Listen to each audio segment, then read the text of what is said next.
नमस्कार दोस्तों, स्वागत है आपका अपने YouTube channel smart study bye Ramanand sir में। दोस्तों, जैसा कि आपको पता है कि 23 फरवरी से है वो ग्रुप डी की एग्ज़ाम स्टार्ट है और उसके लिए जो आवश्यक रणनीति है वो मैंने आपको आज टेलीग्राम के माध्यम से है वो अवगत करवाया था। आज अपन जो है वो पिछले पेपर के अंदर जो साइंस के क्वेश्चन पूछे गए थे उनको प्रतिदिन 2 टेस्ट के रूप में है वो उनका सॉल्यूशन करेंगे। तो जितने भी विद्यार्थी जो ग्रुप डी की तैयारी कर रहे हैं वो जल्दी से जुड़ जाइए और बाकी लोगों को भी जोड़ लीजिए। दोस्तों, आपके जो कमेंट्स हैं उनका मैं रिस्पॉन्स यहाँ लाइव सेशन में नहीं दूंगा, क्योंकि उससे क्या है, अपना बिना काम टाइम ख़राब होता है। इसलिए आपको क्या करना है, जो भी किसी भी प्रकार की बात पूछनी हो उसके लिए है वो आप टेलीग्राम में जो डिस्कस वाला ऑप्शन आपके लिए मैंने खोल दिया है, वहाँ जाके आप आराम से है वो दे सकते हैं। ठीक है, तो दोस्तों जल्दी से जुड़ जाइए, अपन है वो सेशन को स्टार्ट करते हैं। और ये सबसे पहला जो क्वेश्चन है वो आपके सामने ये है कि द्वारा निश्चित अनुपात का नियम दिया गया था। सीधी सी बात है, क्वेश्चन ये पूछना चाह रहा है कि निश्चित अनुपात का जो नियम है वो किसके द्वारा दिया गया था। तो इसका सही जवाब हो जाएगा जोसेफ एल प्राउस्ट। ठीक है, जोसेफ एल प्राउस्ट ने है वो निश्चित अनुपात का नियम दिया था। अब मैं आपको यहाँ तुरंत बता देता हूँ कि निश्चित अनुपात का नियम क्या होता है। देखिए, जैसे अपन बात करते हैं कोई भी यौगिक, जैसे अपन बात कर लेते हैं जल। ठीक है, जल का सूत्र क्या होता है, H2O, यानी जो H2O होगा उसी को हम जल बोलेंगे। इसी को यदि अपन H3O लिख दें या इसी को अपन H2O2 लिख दें तो ये जल नहीं है। ठीक है, H2O जो है वो ही जल है। इसका मतलब ये है कि जिसके अंदर हाइड्रोजन और ऑक्सीजन एक अनुपात यानी निश्चित अनुपात के अंदर है, वही क्या होता है, जल होता है। तो कहने का मतलब ये होता है कि एक यौगिक के अंदर जो तत्व होते हैं वो निश्चित अनुपात के अंदर होते हैं। ठीक है, चलिए नेक्स्ट क्वेश्चन अपन देख लेते हैं। नेक्स्ट क्वेश्चन कौन सा है, तो अगला जो क्वेश्चन है साइंस का,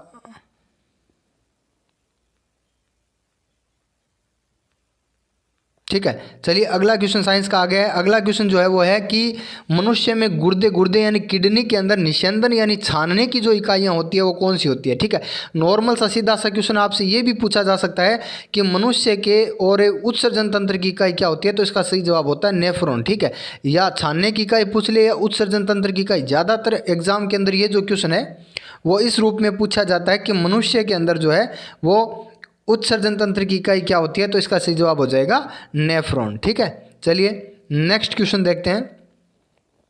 अगला क्वेश्चन है जिस बिंदु पर सभी किरणें मिलती हैं उसको क्या कहते हैं। तो अपने को पता है कि जिस बिंदु पर सभी किरणें मिलती है उसको बोलते हैं मुख्य फोकस या फोकस। ठीक है, जिस बिंदु पर सभी किरणें मिलती है उसको बोलते हैं फोकस या मुख्य फोकस, जिसे कैपिटल एक्स एफ से है वो व्यक्त किया जाता है। ठीक है, चलिए अगला क्वेश्चन है कि यदि मनुष्य में गुणसूत्रों की संख्या 46 है तो मनुष्य की दैहिक कोशिकाओं में गुणसूत्रों की संख्या क्या होगी। देखिए, अगली लाइन से हमें कोई मतलब नहीं है, यहाँ पर जो क्वेश्चन पूछा गया उसका जवाब देने की कोशिश कीजिए। मनुष्य में दैहिक गुणसूत्रों की संख्या जो होती है वो हमेशा क्या होती है, 46 होती है। तो इसका सही जवाब हो जाएगा 46 हो जाएगा। ठीक है, चलिए नेक्स्ट क्वेश्चन आपसे पूछा गया है कि निम्न में से अर्धचालक यानी सेमीकंडक्टर कौन सा है। तो देखिए, लेड, गैलियम और टिन जो होती है वो तो क्या होती है, वो चालक होती है, या अपन कह सकते हैं कि ये तो क्या है, ये तो होती है धातुएं। ठीक है, लेकिन जो जर्मेनियम जो होता है वो क्या होता है, एक उप धातु होता है, या अपन कह सकते हैं कि ये क्या होता है, कि अर्धचालक होता है। तो इसका सही जवाब हो जाएगा जर्मेनियम। ठीक है, चलिए अगला क्वेश्चन देख लेते हैं। तो अगला जो साइंस का क्वेश्चन आपसे पूछा गया था वो है एटॉमिक नंबर 16 वाला जो तत्व है वो आवर्त सारणी के अंदर है, वो कहाँ पे उपस्थित है। ठीक है, देखिए सबसे पहले यदि अपन बात करें तो एटॉमिक 16 वाला तत्व कौन सा है, तो वो है सल्फर। ठीक है, सल्फर। अब आपको ये देखना है कि सल्फर जो है वो किसके साथ है। सल्फर जो होता है वो ऑक्सीजन के साथ है, और ऑक्सीजन जो होता है वो सेकंड में होता है, और सल्फर जस्ट इसके नीचे क्या होता है, तीसरे और आवर्त के अंदर होता है। ठीक है, तो इसका सही जवाब हो जाएगा थर्ड। चलिए अगला क्वेश्चन है, अगला क्वेश्चन देख लेते हैं अपन। अगला क्वेश्चन है पृथ्वी के आवरण में और गैसों के मिश्रित घुले हुए पदार्थ को क्या कहते हैं। तो पृथ्वी के आवरण में जो गैसों का मिश्रित घुला हुआ पदार्थ होता है उसको क्या बोलते हैं, उसको बोलते हैं मैग्मा। ठीक है, चलिए अगला क्वेश्चन।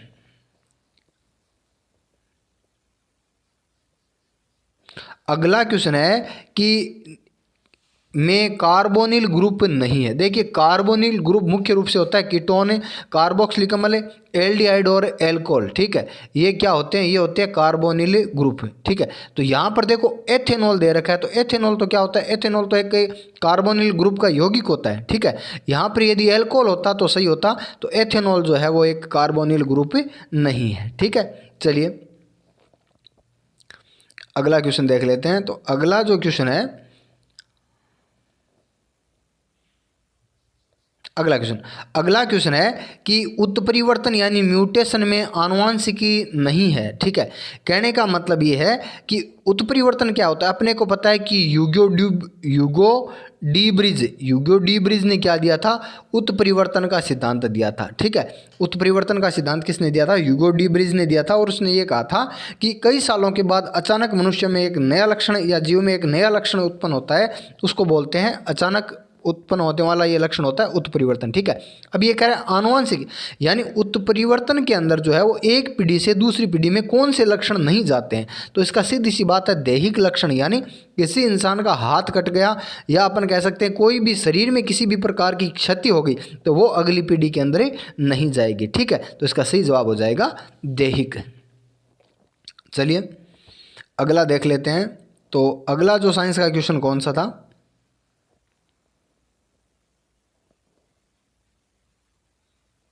अगला क्वेश्चन, अगला सीधा सा क्वेश्चन है कि आधुनिक आवर्त सारणी में कितने समूह है और कितने आवर्त है। तो सीधी सी बात अपने को पता है कि 18 तो समूह है और 7 क्या है, आवर्त है। आधुनिक आवर्त सारणी में 18 समूह है और 7 क्या है, आवर्त है। ठीक है, चलिए अगला क्वेश्चन है सीधा सा नॉर्मल सा क्वेश्चन पूछा गया है कि एक मिश्रण में नीले लिटमस को लाल में बदल देता है। सीधी सी बात है, अपने को एक बात याद रखनी है, अनीला का मतलब होता है अम्ल है वो नीले को लाल में बदल देता है। ठीक है, तो सीधी सी बात है, अम्ल यदि नीले को लाल में बदल देता है तो अम्ल की पीएच क्या होती है, 7 से क्या होती है, कम। 7 वाला पीएच वाला जो विलयन होता है वो क्या होता है, उदासीन होता है। तो अपने को पीएच होने की संभावना पूछिए तो सीधी सी बात है 7 से ऊपर तो नहीं हो सकती, तो यहाँ एक ऑप्शन बचता है, कौन सा, 6। ठीक है, चलिए अगला क्वेश्चन आपसे पूछा गया है कि 1000 वाट का एक बल्ब है और प्रतिदिन 8 घंटे काम में लिया जाता है। सीधी सी बात है, यदि 1000 वाट का बल्ब है प्रतिदिन 8 घंटे काम में लिया जाता है तो इसकी शक्ति कितनी होगी, 800 होगी। ठीक है, अब ये पूछ रहा है कि एक दिन में प्रयुक्त यूनिट पूछिए, तो 800 के अंदर आप क्या करोगे, इसके 1000 का भाग दोगे तो वो आपके पास क्या आ जाएगी, 0.8 यूनिट आ जाएगी। तो इसका सही जवाब हो जाएगा 0.8। ठीक है, चलिए अगला क्वेश्चन है गति की दूसरी समीकरण है वो किसके बीच में संबंध दर्शाती है। तो सीधी सी बात है, गति की दूसरी समीकरण होती है S बराबर ut प्लस 1/2 AT स्क्वायर। ठीक है, तो यहाँ पर देखो 2 बार तो समय है, तो यहाँ समय दे रखा है, संबंध किसके साथ दर्शाती है, और एस क्या होता है, एस दूरी अपन कह सकते हैं, स्थिति। तो ये दर्शाती है किसके साथ है, स्थिति और समय के साथ है वो संबंध दर्शाती है गति की दूसरी समीकरण। ठीक है, चलिए अगला क्वेश्चन है निम्नलिखित की भिन्नता के कारण संपीड़न और विरलीकरण उत्पन्न होते हैं। देखिए क्या होता है संपीड़न और विरलीकरण को समझिए पहले। तो संपीड़न का मतलब ये होता है कि तरंगें जब पास पास होती है तो उसको क्या बोलते हैं, संपीड़न, और तरंगें जब दूर दूर होती है तो उसको क्या बोलते हैं, उसको बोलते हैं विरलीकरण। ठीक है, तो ये क्या होता है, किरण का अपवर्तन, तापमान में अंतर, हवा का दबाव और चुंबकीय। ठीक है, ये जो संपीड़न और विरलन है वो आपको याद रखना है, ध्वनि से संबंधित है, और यहाँ ध्वनि से संबंधित क्वेश्चन इनसे संबंधित पूछा जाता है। ठीक है, तो अपने को पता है कि हवा के दबाव के कारण है वो ध्वनि के कई बार तेज कम होती रहती है, तो ये होता है, इसका सही जवाब होता है हवा का दबाव। ठीक है, संपीड़न और विरलन आप है वो समझ गए होंगे। चलिए अगला क्वेश्चन है इलेक्ट्रॉन में सबसे बड़ा और संबंध होता है सब, तो क्लोरीन के अंदर क्या होता है, सबसे बड़ा इलेक्ट्रॉन संबंध होता है। ठीक है, क्लोरीन के अंदर क्या से इलेक्ट्रॉन संबंध का मतलब ये होता है कि जो थोड़ा सा अपन कह सकते हैं कि स्थायी जो यौगिक होते हैं, ठीक है, उनका जो इलेक्ट्रॉन संबंध होगा वो क्या होगा, बड़ा होगा। ठीक है, चलिए आगे। तो अगला अगला क्वेश्चन है, निम्नलिखित में से कौन सा समूह है वो अनावर्त बीज उत्पन्न करता है। सीधी सी बात है, बिना ढके हुए बीज है वो अनावर्त बीजी, या अपन इसको बहुत बार क्या बोलते हैं, इसको नग्न बीजी भी कहते हैं, या किताबों में आपको इसका नाम है वो जिम्नोस्पर्म। ठीक है, क्या मिलता है, जिम्नोस्पर्म है वो इसका नाम देखने को मिलता है, जिनके बीज क्या होते हैं, अनावर्त, यानी जो नंगे बीज कह सकते हैं, ढके हुए बीज नहीं होते, बीज के ऊपर किसी भी प्रकार का आवरण है वो नहीं पाया जाता है। ठीक है, चलिए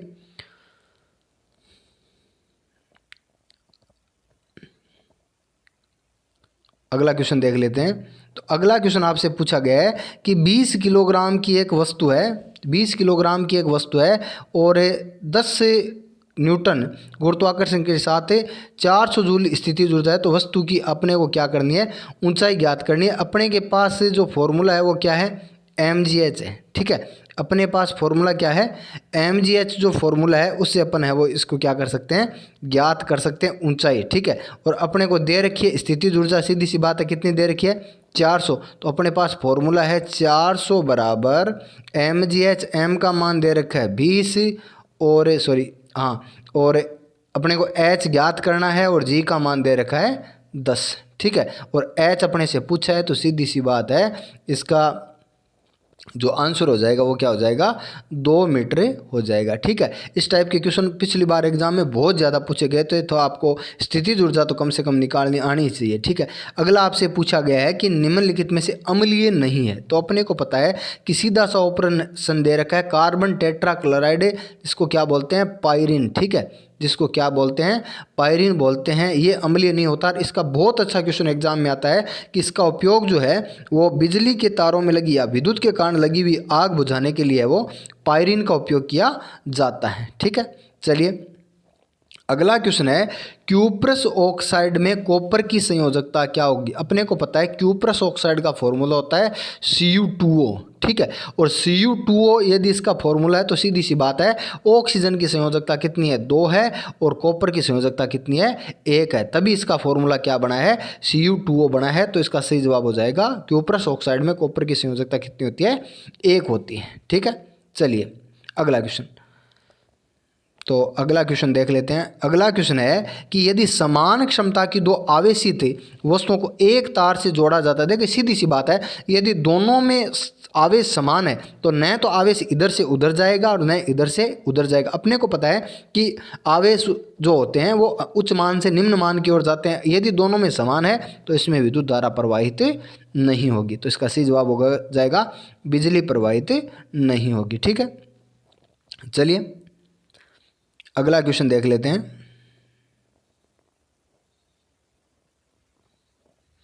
अगला क्वेश्चन देख लेते हैं। ठीक है, अगला क्वेश्चन है कि निम्नलिखित में से स्वैच्छिक मांसपेशियां यानी ऐच्छिक मांसपेशी कौन सी होती है। सीधी सी बात है, ऐच्छिक मांसपेशी वो होती है जो हमारे कंट्रोल में होती है। हाथ की मांसपेशी हमारे कंट्रोल में होती है, बाकी जिगर यानी यकृत, हृदय और फेफड़े की जो मांसपेशियां होती है वो हमारे कंट्रोल में नहीं होती। तो इसका सही जवाब हो जाएगा हाथ। ठीक है, चलिए अगला पेपर देख लेते हैं। अगले पेपर के अंदर पहला क्वेश्चन न्यूमेरिकल और बहुत ही अच्छा अपन कह सकते हैं कि न्यूमेरिकल है। तो देखिए क्वेश्चन आपसे पूछा गया है कि एक स्थिर बल 2 सेकंड के लिए 5 किलोग्राम की वस्तु पर आरोपित किया जाता है। यदि वस्तु का वेग 4 मीटर प्रति सेकंड से 7 मीटर प्रति सेकंड हो जाता है तो प्रयुक्त बल की मात्रा है वो ज्ञात है। सीधी सी बात, क्वेश्चन ये पूछा गया है कि 5 किलोग्राम की वस्तु का वेग 4 मीटर प्रति सेकंड से 7 मीटर प्रति सेकंड हो जाता है 2 सेकंड के अंदर। तो इस दौरान जो बल लगाया गया वो आपसे पूछा गया है। सीधी बात है, तो अपने पास बल ज्ञात करने का फॉर्मूला होता है F बराबर ma। ठीक है, F बराबर ma। अब अपने पास क्या m कितना दे रखा है, 5 kg दे रखा है, लेकिन अपने पास क्या नहीं है, a नहीं है। और a ज्ञात करने का फॉर्मूला होता है a बराबर v माइनस यू बट्टा टी। ठीक है, तो यहाँ पर v माइनस यू अपन कह सकते हैं कि 7 माइनस 3 तो ये 7 माइनस 4 तो ये हो गया 3/2। तो a का मान आ गया 1.5 और 1.5 को 5 से जब मल्टीप्लाई करेंगे तो ये आंसर आ जाएगा 7.5 न्यूटन। तो इसका सही जवाब हो जाएगा 7.5 न्यूटन। ठीक है, चलिए अगला है आधुनिक आवर्त सारणी में किसी तत्व के गुणधर्म पर निर्भर नहीं करते। देखिए रेलवे ने इस क्वेश्चन को है वो डिलीट कर दिया था, लेकिन अपन इसको देख लेते हैं। तो तत्व के जो गुणधर्म है वो परमाणुक आकार पर भी निर्भर करते हैं, प्रोटॉनों की संख्या पर भी निर्भर करते हैं, परमाणु भार पर भी निर्भर करते हैं और इलेक्ट्रॉन विन्यास पर भी निर्भर करते हैं। ठीक है, तो इसका कोई सही जवाब नहीं होने के कारण इस क्वेश्चन को क्या कर दिया गया था, डिलीट कर दिया गया था। ठीक है, चलिए अगला क्वेश्चन देख लेते हैं। अगला क्वेश्चन है धातु ऑक्साइड एक उभयधर्मी ऑक्साइड है। देखिए उभयधर्मी ऑक्साइड वो होता है जो अम्ल तथा क्षार दोनों के साथ अभिक्रिया करके उदासीन हो जाता है। ठीक है, उभयधर्मी ऑक्साइड वो होता है जो अम्ल और क्षार दोनों के साथ अभिक्रिया करके उदासीन हो जाता है। तो आपको याद रखना है एल्यूमिनियम, इसके दो जो एग्जाम्पल है वो याद रखना, एक तो एल्यूमिनियम ऑक्साइड, एक है जिंक ऑक्साइड। ये दोनों जो होते हैं वो क्या होते हैं, उभयधर्मी ऑक्साइड रहते हैं। लेकिन यहाँ आंसर में एल्यूमिनियम दे रखा है तो आपको एल्यूमिनियम ऑक्साइड याद रखना ही है। ठीक है, चलिए अगला क्वेश्चन देखते हैं। इलेक्ट्रॉनों की संख्या N2 में आबंध बनाने की में भाग लेते हैं। सीधी सी बात है, नाइट्रोजन की संयोजकता होती है 2 और N2 की कितनी हो जाएगी, 6, तो ये हो जाएगी क्या, 6। ठीक है, चलिए अगला क्वेश्चन। अगला क्वेश्चन है आधुनिक आवर्त सारणी में समान वर्ग के तत्वों में समान होता है। सीधी सी बात है, समान वर्ग के तत्वों में संयोजकता क्या होती है, समान होती है। ठीक है, संयोजकता क्या होती है, समान होती है, और संयोजकता समान होती है इसका मतलब संयोजी इलेक्ट्रॉनों की संख्या क्या होती है, समान होती है। ठीक है, चलिए अगला क्वेश्चन है ऑक्सीकरण अभिक्रिया जो गर्मी और प्रकाश उत्पन्न करती है। तो सीधी सी बात है, दहन जो अभिक्रिया होती है उसके अंदर प्रकाश भी उत्पन्न, देखिए ऊष्माक्षेपीय अभिक्रिया के अंदर ऊष्मा उत्पन्न होती है लेकिन प्रकाश उत्पन्न नहीं होता, लेकिन दहन अभिक्रिया के अंदर है वो प्रकाश भी उत्पन्न होता है। ठीक है, चलिए अगला क्वेश्चन जो था वो है एक आवर्धक ग्लास में निम्न में शामिल है। देखिए आवर्धक ग्लास की यदि अपन बात करें तो आवर्धक ग्लास वो होता है जो मतलब वस्तु को बहुत बड़ा करके दिखाता है। ठीक है, तो यहाँ पर यदि अपन देखें तो आपको याद रखना है, एक सीधा सा बता देता हूँ कि उत्तल लेंस और अवतल दर्पण, उत्तल लेंस और अवतल दर्पण जो होते हैं वो हमेशा आवर्धक होते हैं। ठीक है, उत्तल लेंस और अवतल दर्पण क्या होते हैं, हमेशा आवर्धक होते हैं। ठीक है, चलिए अगला क्वेश्चन देख लेते हैं। तो अगला क्वेश्चन जो है वो आपसे पूछा गया है कि किसी पदार्थ के एक अणु में 6.023 × 10⁻23 कण है।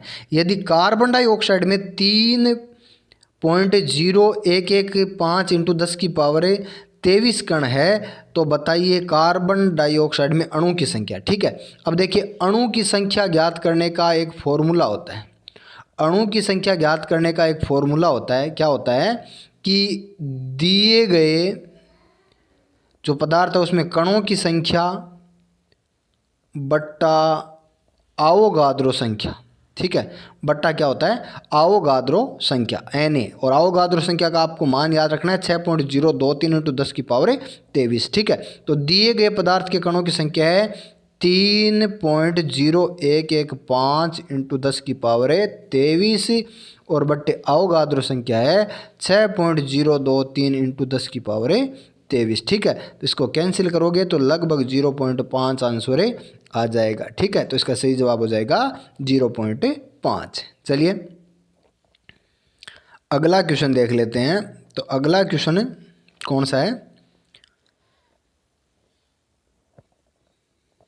चलिए अगला क्वेश्चन है कि मांसपेशियों में लयबद्ध संकुचन के कारण, यानी किसकी मांसपेशियों में जब संकुचन होता है तो उसके परिणाम स्वरूप बच्चा, तो अपने को पता है बच्चा जो होता है वो गर्भाशय में होता है और गर्भाशय की मांसपेशियां जो होती है वो जब क्रमबद्ध संकुचन करती है तो इसको क्या होता है, बच्चा पैदा होता है। और अपने को पता है जो इसी को अपन बोलते हैं प्रसव पीड़ा, और प्रसव पीड़ा के लिए जो जिम्मेदार हार्मोन होता है उसको क्या बोलते हैं, ऑक्सीटोसिन बोलते हैं। ठीक है, प्रसव पीड़ा के लिए जिम्मेदार जो इनमें संकुचन पैदा करता है वो हार्मोन कौन सा होता है, वो होता है ऑक्सीटोसिन। चलिए अगला क्वेश्चन देख लेते हैं। एक कंडक्टर का प्रतिरोध जो होता है, एक कंडक्टर का मतलब यहाँ पर क्या दे रखा है, चालक होता है। चालक का जो प्रतिरोध होता है वो किसके समानुपाती होता है, तो अपने को पता है कि R समानुपाती होता है L के। ठीक है, R जो सीधे समानुपाती होता है वो किसके होता है, L के। तो ये हो गया लंबाई जो प्रतिरोध होता है वो लंबाई के क्या होता है, समानुपाती होता है। ठीक है, चलिए अगला क्वेश्चन देख लेते हैं। अगला क्वेश्चन है कि निम्नलिखित की आनुवंशिक का पता लगाया जा सकता है, यानी मनुष्य की आनुवंशिकी का पता है वो अफ्रीकी मूल के जो मनुष्य है उनके द्वारा मनुष्य की आनुवंशिकी का पता लगाया जा सकता है। ठीक है, चलिए अगला क्वेश्चन देख लेते हैं। तो अगला जो क्वेश्चन है वो है पल्स से इसकी तरंग होती है। ठीक है, पल्स का मतलब होता है कुछ समय के लिए जो पल्स जो होती है वो कुछ समय के लिए क्या होती है, तरंगें उत्पन्न होती है, उनको क्या बोलते हैं, पल्स बोलते हैं। ठीक है, चलिए अगला देख लेते हैं। तो धातु केवल विद्युत अपघटन द्वारा निकाली जाती है। तो अपने को पता है कि एल्यूमिनियम जो होती है वो केवल विद्युत अपघटन द्वारा ही क्या की जाती है, निकाली जाती है। ठीक है, चलिए अगला क्वेश्चन है।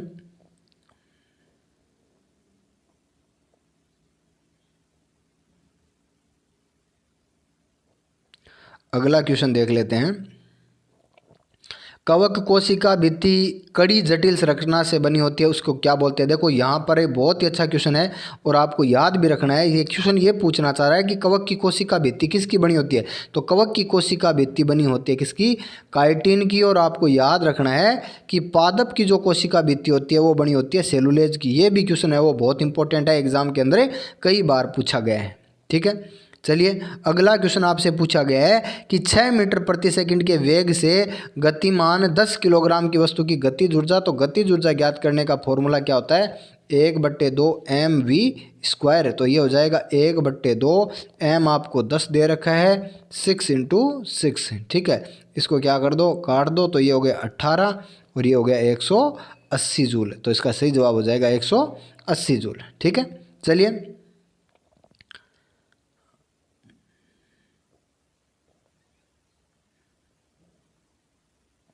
अगला क्वेश्चन है सभी एसिड में आम तत्व होता है। देखिए एग्जाम के अंदर भी पूछा गया, बहुत ही अच्छा सा क्वेश्चन है।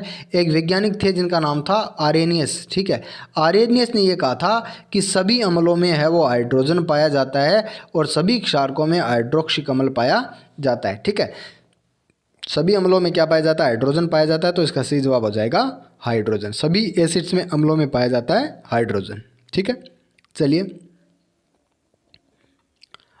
अगला क्वेश्चन देख लीजिए। अगला क्वेश्चन है कि धरती की सतह पर मापे गए एक वजन 60 न्यूटन है, तो चंद्रमा पर इसका वजन क्या होगा। तो सीधी सी बात है, चंद्रमा पर वजन होता है 1/6, तो 60 × 1/6 कितना हो जाएगा, 10 न्यूटन हो जाएगा। तो इसका सही जवाब हो जाएगा 10 न्यूटन। ठीक है, चलिए अगला क्वेश्चन है एक विद्युत बल्ब 220 वोल्ट के जनरेटर से जुड़ा हुआ है, तो इसके माध्यम से उत्पन्न धारा और बल्ब की शक्ति क्या होगी।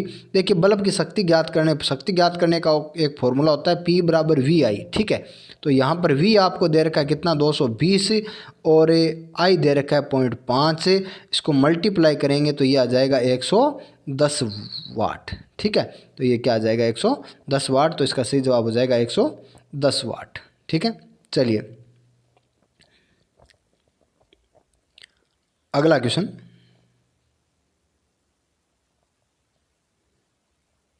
पानी का क्वथनांक बिंदु क्या होता है। तो सीधी सी बात है, पानी का क्वथनांक बिंदु क्या होता है, 0 डिग्री सेंटीग्रेड होता है। ठीक है, सीधा सा पढ़ने वाला क्वेश्चन है।